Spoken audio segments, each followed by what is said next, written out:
there's this trend in London theatre at the moment for just storytelling evenings. We went to one the other night. It was just people, real people, getting up, telling truthful stories about their lives. And this is the hot new thing in London theatre. Everyone's doing it. What does it mean to know someone online in the digital age? That's the question being asked by Blink, a stage show being put on here at the King's Head Theatre in Angel. It asks questions about parasocial relationships. That's the concept where some of us feel that we know someone online despite having never actually interacted. It stars Abigail Thorn, the creator of YouTube channel PhilosophyTube, and is directed by Simon Paris. I had the pleasure of speaking to Abigail and Simon earlier and asked them questions about why Blink is a story that needs to be told now and how being a YouTube creator has influenced the project. I actually caught the original production back in 2012 and yeah, it's really stuck in my memory since then. And for a long time I've been trying to figure out what play actually to collaborate with Abby on. And I bumped into Phil a while ago and yeah, suddenly like Blink stood out to me and realized that actually this is the perfect time to bring it back on. There's a lot of points in Blink that explore digital spaces and relationships, and especially in a time when what a relationship is seems to be exploding its definition. Blink really goes down the angle of exploring an unorthodox relationship and how if that can work for them, then even the weirdest relationships can work for everyone.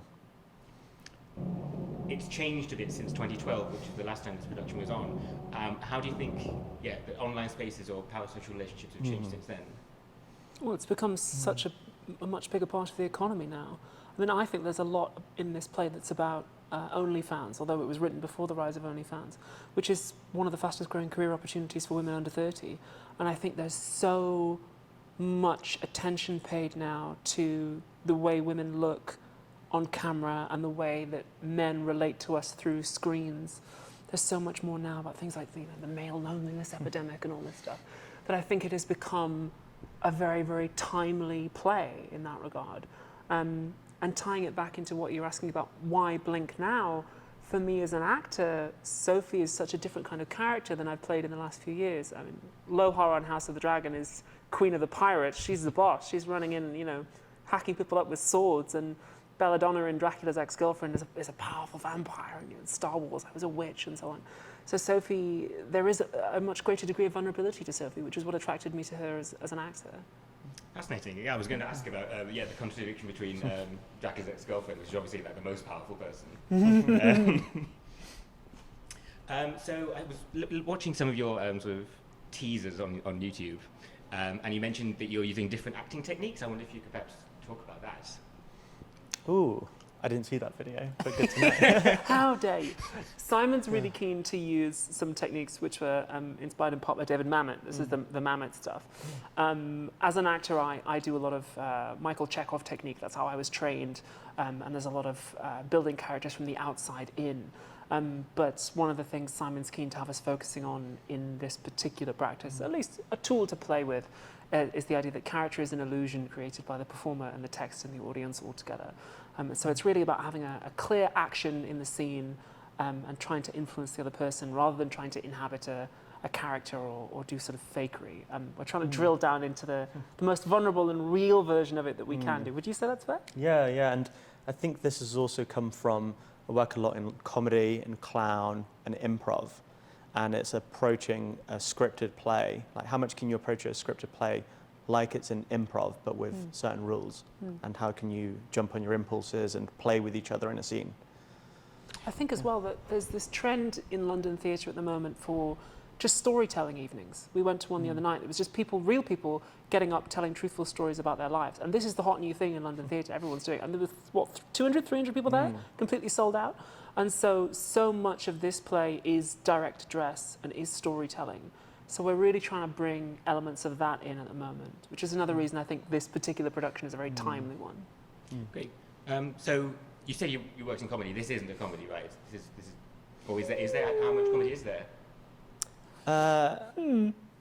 TBC, I think. Depends how we play it. Yeah, and depends whose perspective you watch it from. I think like one of the great things about this play is, depending on who you are as an audience member, you'll find it either very romantic or very creepy or very funny.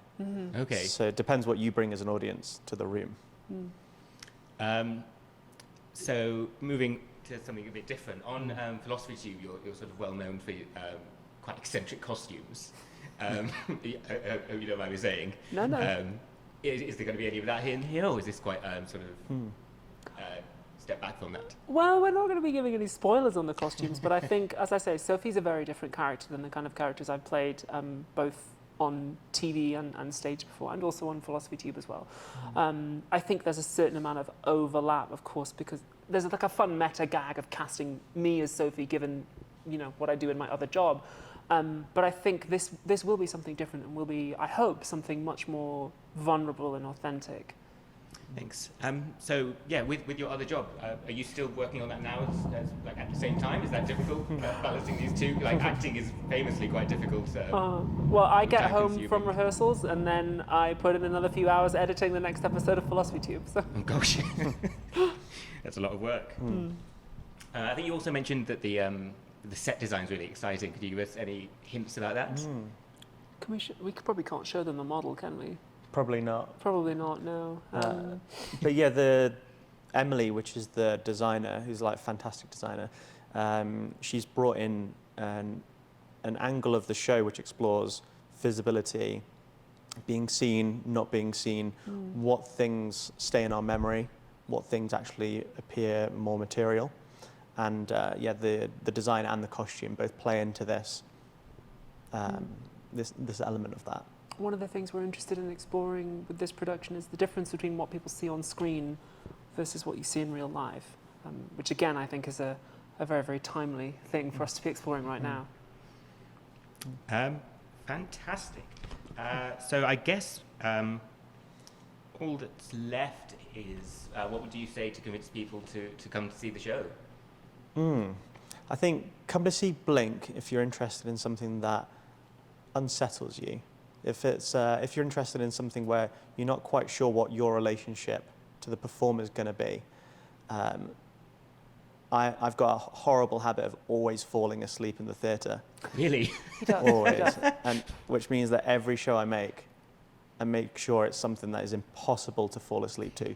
So it's very engaging, and it'll have you at the edge of your seat, and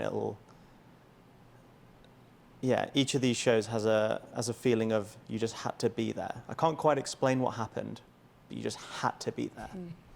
I think if you've never seen a play before, if you're not a big theatre goer, Blink would be a very good first play to come and see, because you don't need a degree in Shakespeare to understand what's going on. It's not intimidating in that way. It's just two people telling a very real and honest and slightly unusual story, and you'll get some laughs, you'll get some moments of emotion too. And I think if you're looking for an interesting night out that's not going to be too demanding and too sort of cerebral, but you want something real and authentic that you can really connect to, especially now in this age of AI and propaganda and all sorts of nonsense that's just streaming through screens constantly. If you want something that's real and there in front of you, then I would say this is definitely the show to come and see. Amazing. Well, thank you so much. I'm looking forward to seeing it. Break a leg. Thank you. very much. Thank you so much. Thanks for See you talking there. to us. Thank you.